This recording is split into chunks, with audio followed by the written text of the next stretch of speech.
sister's a therapist and I tell jokes. We both want to help all kinds of folks. Hello, and welcome to My Sister's a Therapist. My name is Virginia Jones. I'm a comedian, but my sister's a therapist. Hi, I'm Laura Ryan, licensed marriage and family therapist, and I'm Virginia Jones's sister. And on this podcast, we talk about what's going on in the zeitgeist, what's going on in our lives, what's going on TikTok. We do talk about mental health issues, but really anything that's on our minds from each of our perspectives. And I'm not always funny. She's not always smart. Look. I'm always smart, but I'm not always giving good advice. Look, we're just people. Yeah. So this week, it's been super exciting because, we recorded a couple of these ahead of time and, have some in the bank. So we just started releasing episodes of My Sister's a Therapist. And it's been very exciting to let it into the world. We had a tremendous feedback and we had a lot of downloads and I got a lot of notes. I know we each got a lot of nice notes and positive feedback from friends and family. And that feels really good. But Laura was inspired by feedback that she got from, someone she's very close to. Yes, my favorite listener.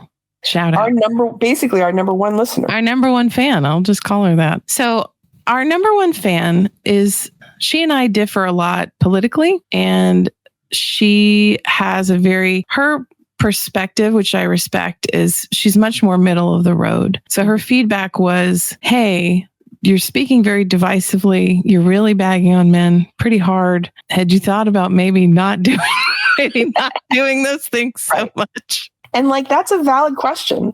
But the truth is that when we're talking about authenticity, this is how you and I talk. Right. And this is what you and I talk about. We feel bad about the level we bag on men. We're trying to order the podcast in a way where there's not a bunch of men slamming episodes in a row, but a lot of them do touch on issues with patriarchy, issues with gender inequality, living in a society designed for and about men. Them's just facts. Well, and them's are a reflection of yours and my lived experience, right?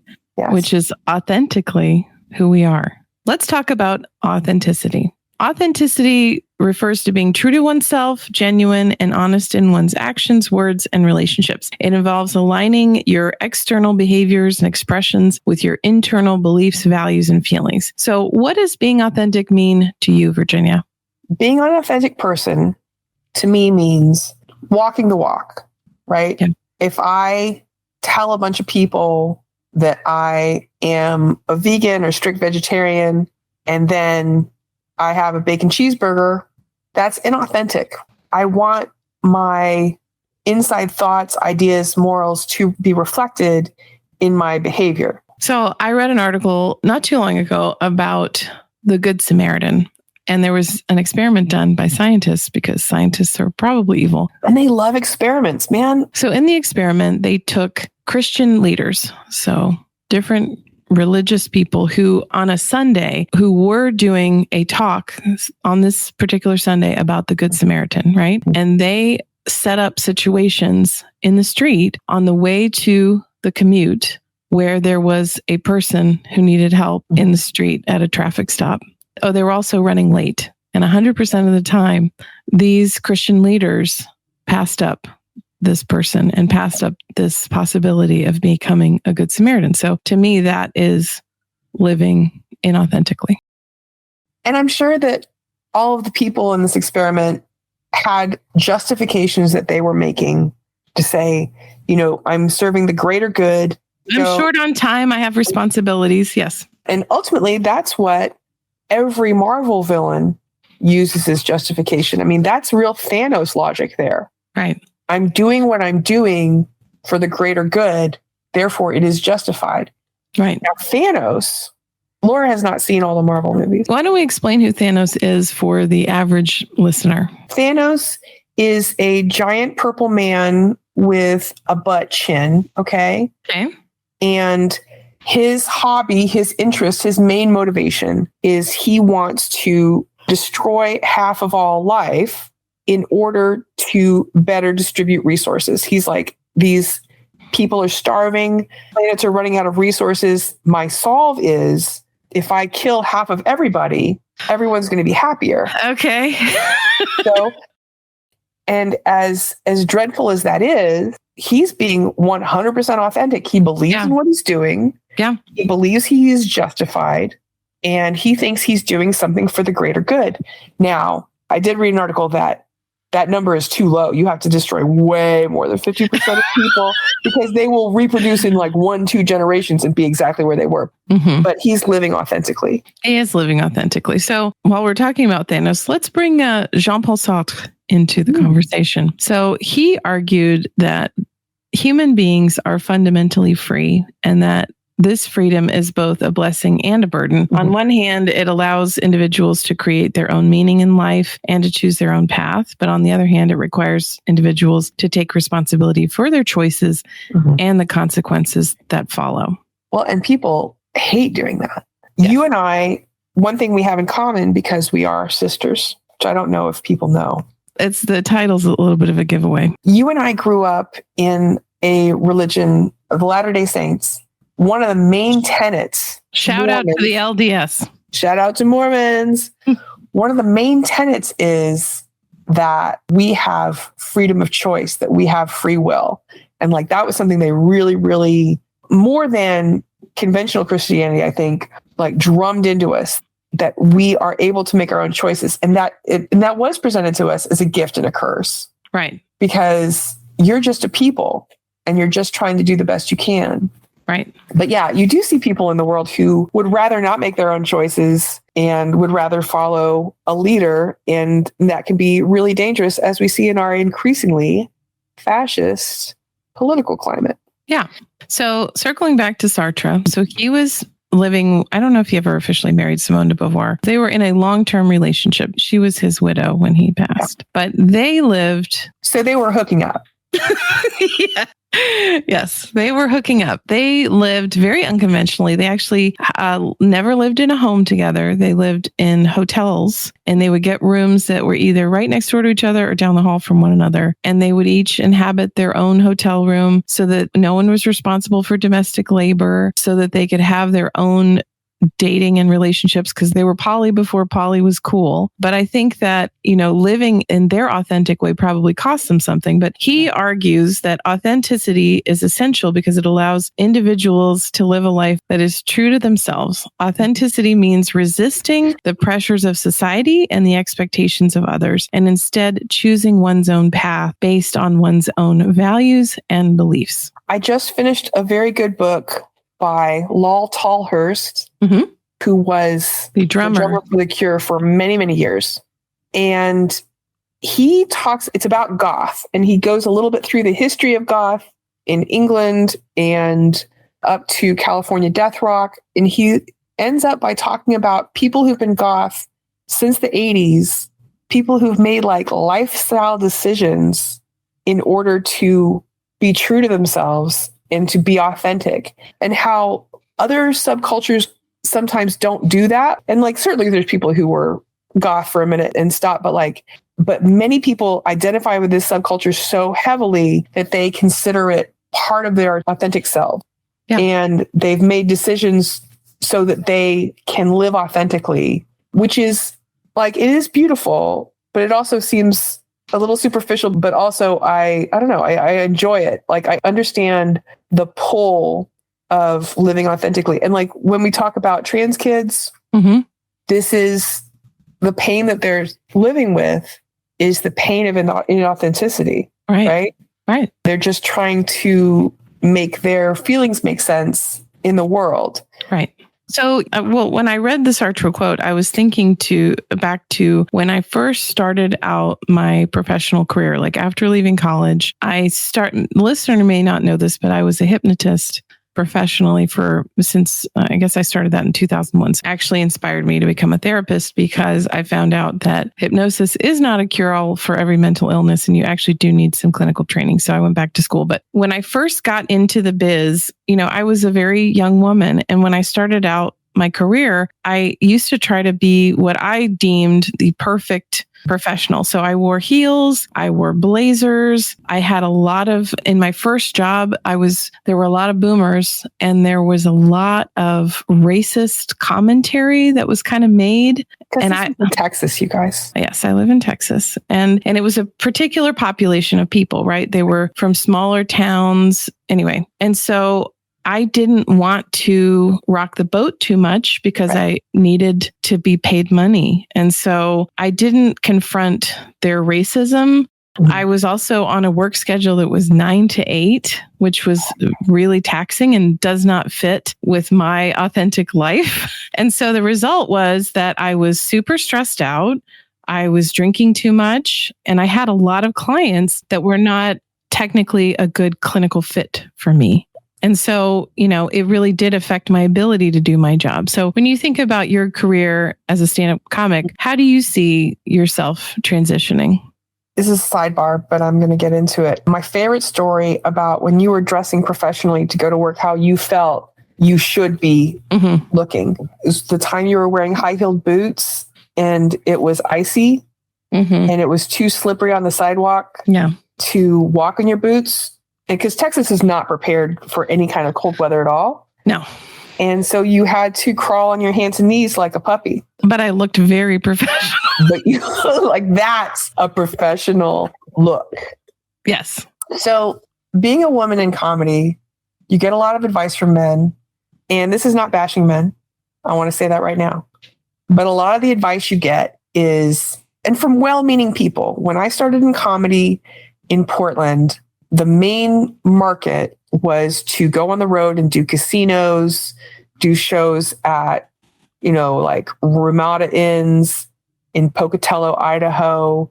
Very classy. They were known as Tribble gigs because they were run by a gentleman named David Tribble, who has since left the business. But they were kind of legendarily bad gigs. But like, you're performing a lot of times to people who didn't know there was going to be comedy. Yeah. Who don't necessarily like your kind of comedy. And so the advice was, why don't you talk about what people expect you to talk about? Like, you're a woman. Why don't you talk about dating and dieting? And why don't you talk about your sex life and funny stories about your romantic relationships? Why don't you do kind of this general middle of the road, like write an act that everyone can find something to enjoy in? Right. And I really thought about that a lot because the weird thing is that this art form is made of what I am.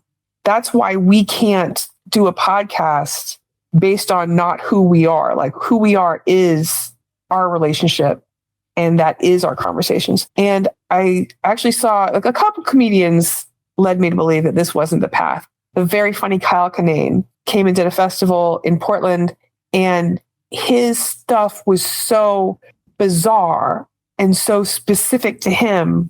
And he was talking about Greek gods and engineering and alcoholism. And like, it was not middle of the road, but it communicated to everybody. And Mitch Hedberg is another person. Like, when I saw his half-hour special, he had like 2 or 3 jokes about being in a black metal band. Yes. And like, that was the first thing that I remembered or knew about him, is that he had done a couple jokes about his black metal band. So the thing is that, like, the advice that I've received now is that when you put your art into the world, you don't lead with the most medium stuff. You lead with the stuff that makes you you. Right. Because the people who resonate with that are going to get on board. Right. And it's going to be special to them. Like, if we wanted to just have a popular podcast, I guess we would do one about dating or dieting or Jerry Seinfeld. We could do a recap of every Seinfeld episode. Yeah.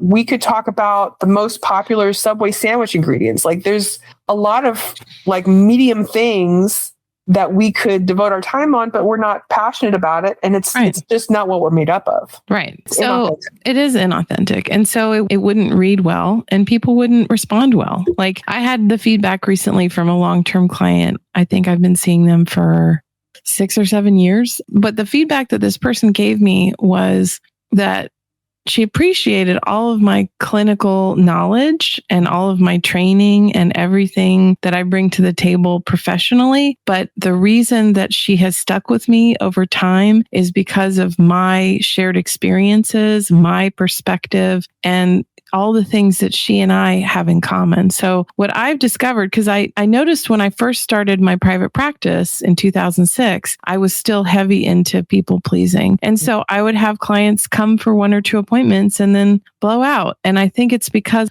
I wasn't attracting the people that were really my people. And so those people were sensing that and they weren't sticking around. And you've told me in a very general way, when we have talked about your work, you have shared with me that some clients don't like your style.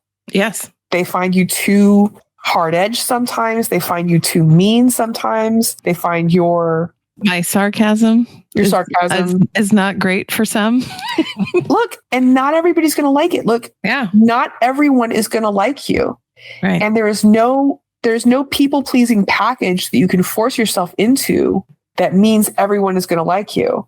Right. And so, as Sartre says, authenticity means resisting the pressure of society and expectations and instead kind of choosing your own path based on your own personal values, your own personal perspective, and your own personal beliefs. So what I have discovered as I'm unpacking all this stuff is that the number one reason that people come to my office is because they are living inauthentically. There are consequences to it, right? So a lot of people are staying in bad marriages. They're staying connected to toxic family or friendships, or they're working a job that they hate. Yeah. And so the consequences of living inauthentically are they drink too much, they overspend, they binge eat, they smoke, and they're depressed and probably lots of other things. But that's really, if you're looking at the through line of any person that I'm working with, it's generally that they're living inauthentically. That's deep. I do want to say to the listener, if you feel like this existential philosopher's name should be pronounced Sartre in America, what I would like you to do is write that on a note card and fold it up and put it in your pocket and just carry it around all day long. Because really only the most pretentious person would do that. The reason it's occurring to you is because you might be said pretentious person. But, your authentic self is one that is judgmental and pretentious. But on the existentialist tip, this idea of authenticity is the core of existentialism. The core question of existentialism is, how can a person in this world, right? And we're talking a post-World War I world, right? A world that had seen suffering, a world that was increasingly becoming modernized and industrialized. How long can a person survive in this world without killing themselves? How can you do it? How is it possible? How is it possible? And the answer for these thinkers was authenticity. And we have talked a little bit about the midlife crisis. Yeah. A lot of people during COVID had a crisis because I think when they weren't spending all of their time running from job to soccer practice to commitment. Right. They had a little brain space to think, who am I and what am I doing here? Right. What is my purpose? Why do I want to be here? What is my purpose? How did I get here? Right. And those are the big questions to answer to have an authentic life. Right. So people will show up with a presenting issue of binge eating disorder. Right. But generally, I had somebody this week. She's a different long-term client. I've been seeing her for several months, but I was looking back at her paperwork and I realized I completely have forgotten her initial issue was stopping smoking. But we have become so, we've gone so far down the rabbit hole. We're not even, I forgot that that she used to smoke. So that's what we call in the game the canary in the coal mine. So the presenting issue is the small thing that's showing up where your behavior is getting crazy, but it's getting crazy because you are living inauthentically. Because you're trying to manage the stress, the unhappiness of being in a bad relationship, of being with a toxic family member, of working a job you hate. And I remember when you were a hypnotist, and one of the things that I think, like you said, drew you to becoming a therapist is people would come to you and say, well, can you hypnotize me not to drink so much? Right. Can you hypnotize me so I don't cheat on my wife? Can you and all these things are symptoms. you can't hypnotize that stuff away. Right. There's symptoms of a bigger problem, and you have to figure out what that bigger problem is. Yeah. I remember years ago, I had a client whose presenting issue was she wanted to be able to hear her husband snoring as waves in the ocean, that she wanted to be able to just sleep through it because she had insomnia. And I said, why are you the one who's trying to fix things? I don't understand how that works. Why are you? She said to me recently, like that, a light bulb went off and she thought, well, why am I trying to change myself in order to make things more comfortable for him? Yeah. Speaking just on relationships, people who know me know that I ended a long relationship this year. Yeah. And essentially it came down to, it was making my life bad. Like I kept saying to this person, this is making my life bad. Right. This is making my experience on this earth untenable. Right. And like the other big tenet of existentialism is God is dead. Right. Right. So if you're in a position like me where you don't believe in God, you don't believe in an afterlife, there is only now.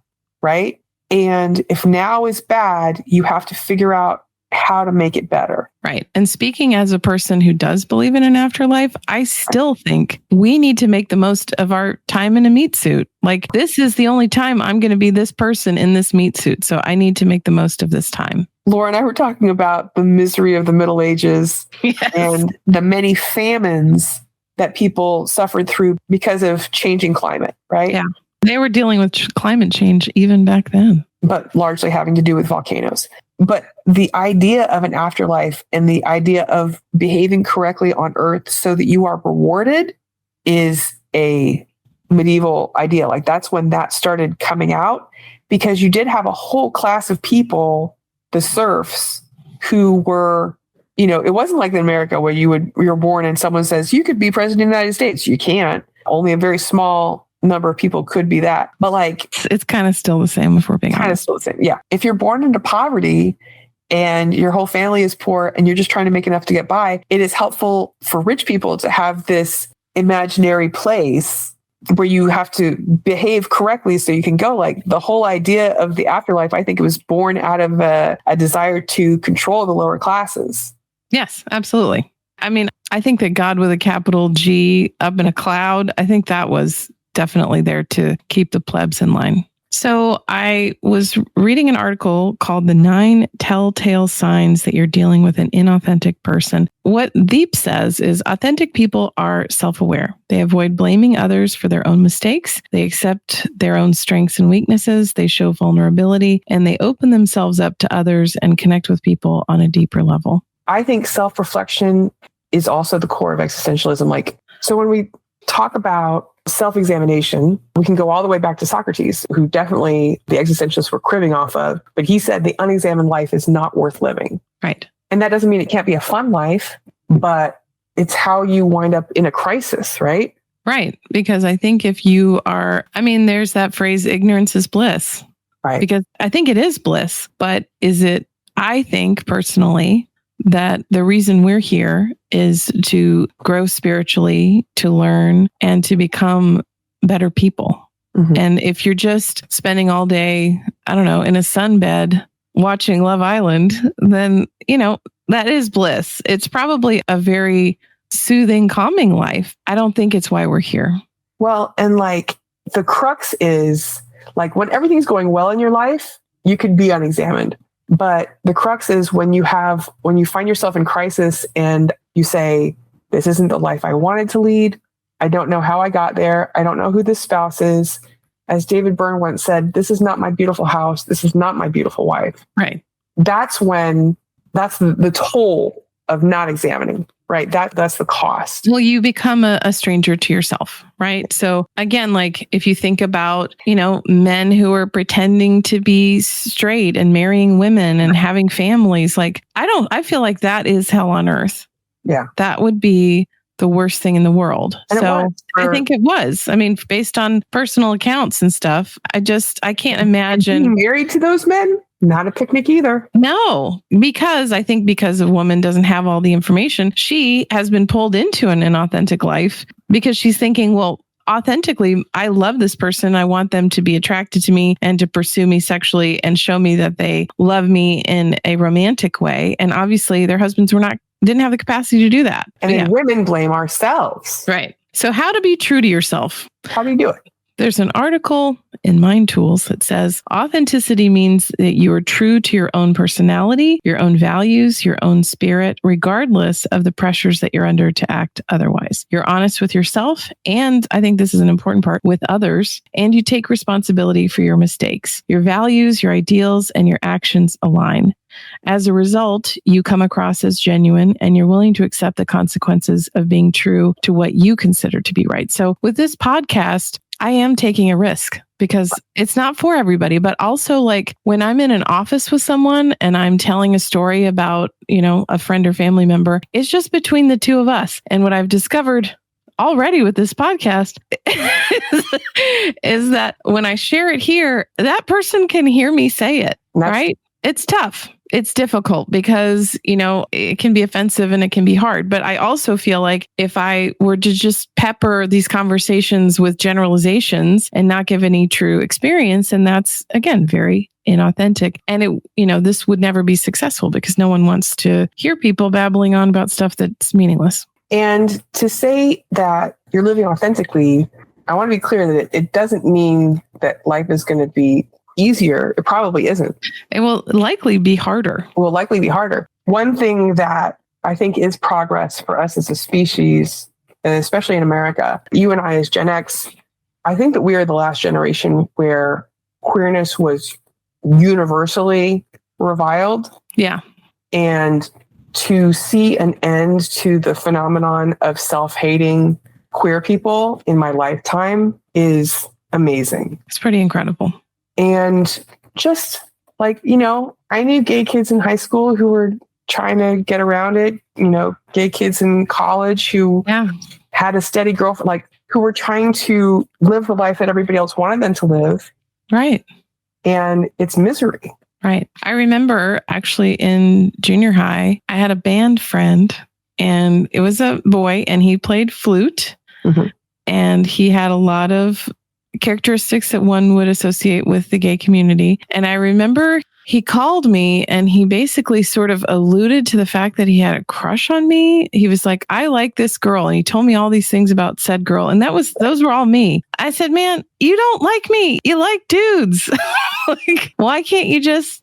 And then he, hung up. I think he hung up the phone and I'm not sure that we were friends after that. But yeah, I think to ask people, it's hard for me too. I struggle. Like I had a client not too long ago make it wasn't an overtly racist comment, but it was something that right underneath. It was just underneath. It was basically reinforcing stereotypes we have about Black women. And I remember in the moment he was struggling emotionally, so I knew it wasn't appropriate to bring it up, but I did bring it up at a later time and I confronted them in a kind way, but because I can't sit in a room and have people be slanderous of other groups and pretend that that's okay with me, right? And it may have cost me our relationship. I mean, luckily in this case, it didn't. I think it has cost me. I remember in the past, a long time ago, I had a client who was telling me that Black men were only good for dancing, singing, and sex. And I said, wow. Was it Prince?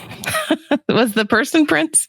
No. I couldn't reveal that anyway. That's unethical. But they were sharing this. This person was not a Black man. Okay. Oh, right. So I said, okay, that's super racist and not okay with me. And he left. And I said, that's fine. Yeah, because I cannot authentically sit in a room with a person who's spouting racist vitriol. That does not work for me. And that's especially tricky for someone in your position because these people pay your bills. Yes. But to be in a therapeutic relationship with someone that you are that far off of and someone who you're not going to convince them. Right. You're not going to, in this one relationship, going to be able to turn back the tide of a lifetime of training and feedback. So yeah, the path to attempted authenticity is not an easy path, but the reward is that you know who you are. Right. You're comfortable in your own skin and other people know what to expect of you. Right. you are cohesive, you're consistent, you're coherent. So yeah, there was a quote, when we give ourselves permission to be ourselves, we can live free from others' ideas and expectations, and we can choose our own course in life. I don't know if we can ever live free from others' ideas and expectations, but we can try to kind of mitigate, all of that. Again, with this podcast, I have a lot of male clients, and I'm putting this podcast on my website, and they're probably not going to love some of the things that I'm saying. And I'm noticing more and more as I become more and more intensely feminist. I don't know how you become more feminist, but I don't know. I've gone there. Going down into rabid feminism.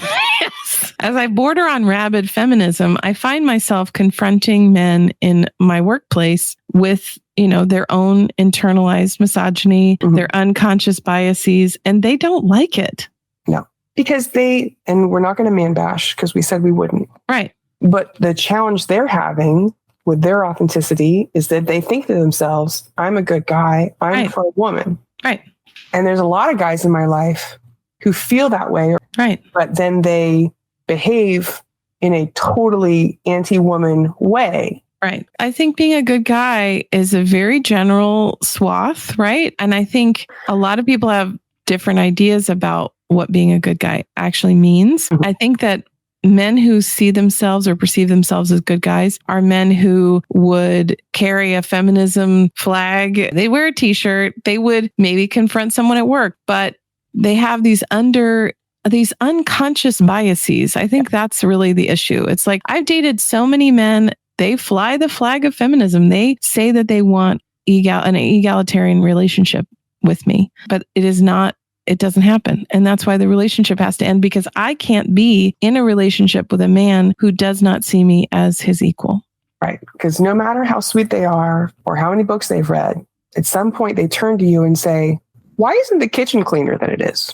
Right. I do want to say, now I have had a lot of men in my life who say that they are pro-woman, friend of women, feminists. And yet in comedy, you go to that same guy and say, ugh, had a really bad experience with this other guy that you're friends with. Right. And that's a good tester, because most of the time they'll go, well, I don't think that's true. It's when the rubber meets the road, right?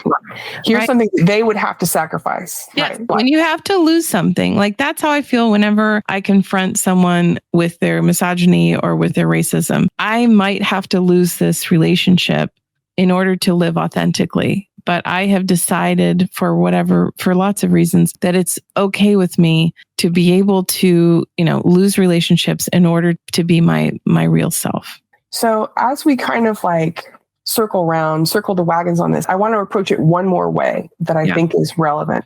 So in movies, in elementary school, in the workplace, in life, people will tell you, people want to know, how can I make friends? How can I be liked? How can I be popular? How can I get a boy to like me? People will tell you, just be yourself.